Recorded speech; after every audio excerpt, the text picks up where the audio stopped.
Hi everybody, I'm Chef Bernard Pilon and I'm the chef for Fresh Ideas at Maryville University.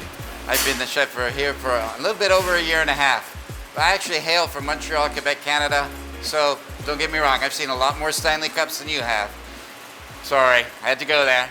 Right now we're going to make a beautiful hummus recipe, and I know you all have had hummus in your life and you've all probably made it a few times. I'm going to show you how it's done the right way, hopefully. So we're going to move forward with that. Follow me if you can. This is usually done in a food processor at home.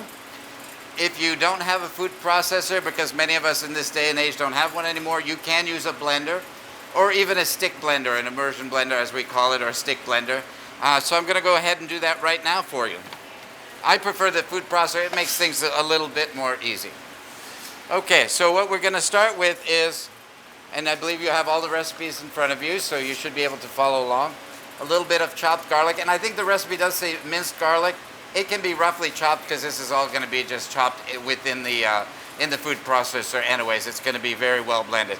So we're going to put this into our food processor,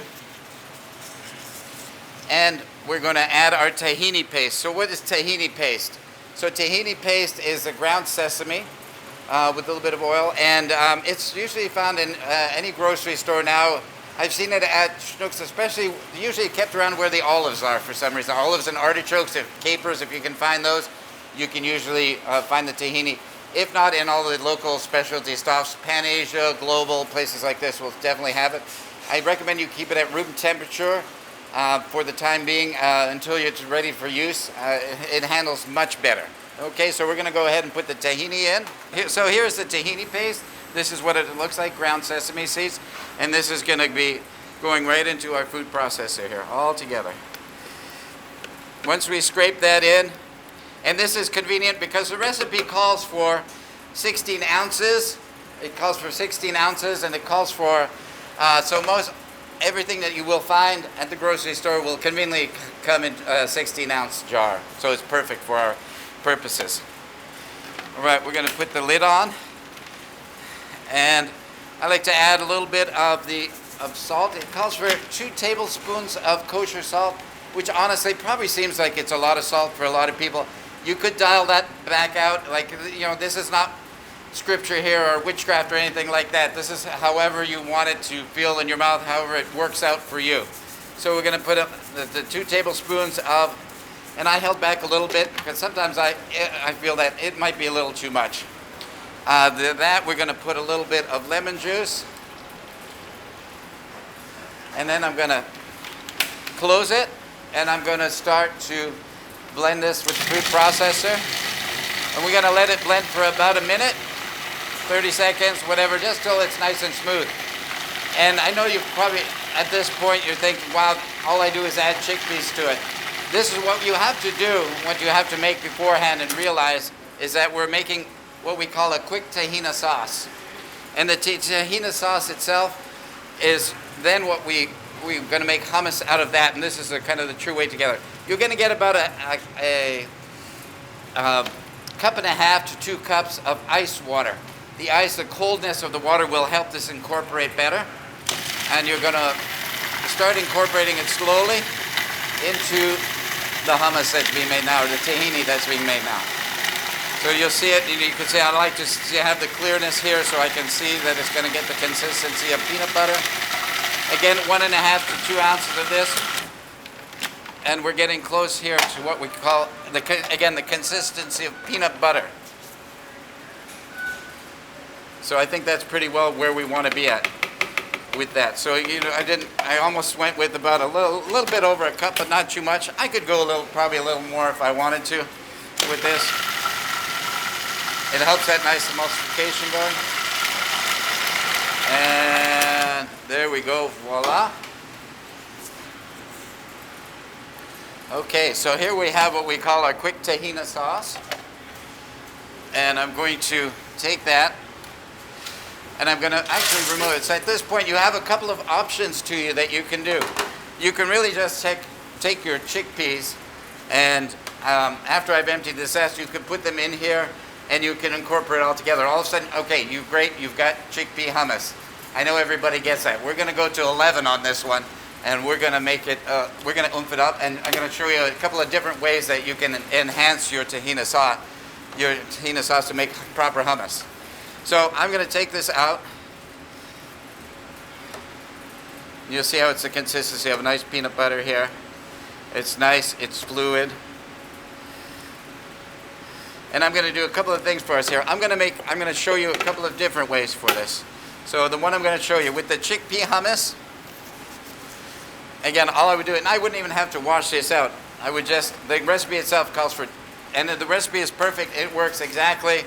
1 can of this, basically 2 times 15 ounces of chickpeas drained. Make sure they're drained. I'm gonna do it 2 different ways for you just to show you what I'm talking about. So for this, with the chickpeas blended, we can blend them in there a little bit. I'm gonna add a little bit of cumin to that. A little bit of those Middle Eastern flavors. And we're just gonna process a little bit. So once these chickpeas are nice and ground up, I'm going to add a little bit more of the tahini paste to this. And since I used about half, I'm going to use about half of the tahini paste for this process. So as you see, hummus is as simple as that, getting all the ingredients together and making sure it's nice and pureed. So what we're going to have here is a delightful hummus, but in reality, it's a chickpea hummus. Nice and smooth. Okay, so we're going to do this in 2 separate ways here, or maybe even 3, actually. For a proper hummus, I really need just the tahini paste.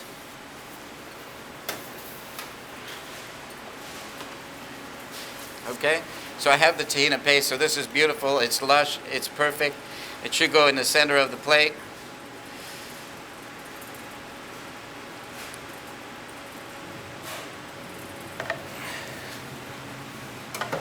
And to this, what I've done for you all today, this makes your hummus a lot more interesting, is I made a broccoli pesto. Okay? So this is just broccoli which has been boiled, which is made like a pesto. It's got pine nuts in it, salt, peppers, has garlic. It doesn't have any Parmesan cheese, but it's just that blended together. And what we're going to do is we're going to put this in the middle. I think all of a sudden we've went from a, wow, this is cool chickpea hummus to, wow, this is pretty darn interesting. And the garnishes for a hummus are all over the place. They can be whatever it is your imagination allows you to come up with. So obviously pita bread is a standard, or one of the main ones. I hate fried pita. Just saying. I like nice, maybe toasted a little bit, but nice pita bread. And we could do that. I love grapes. It gives a little tartness. I love to have some grapes in my hummus. Broccoli, obviously we have the broccoli. I'll put a little bit more. Some peppers, any kind of color peppers you would like. You know, it's all over the place. Cauliflower, carrots, whatever your imagination allows. I've got some fresh tomatoes that go really well here as well. I can finish up. What I have here as well is something that is that we make at home. It's preserved lemons, so it's basically lemon and salt that's been soaking. This one actually probably for about half a year.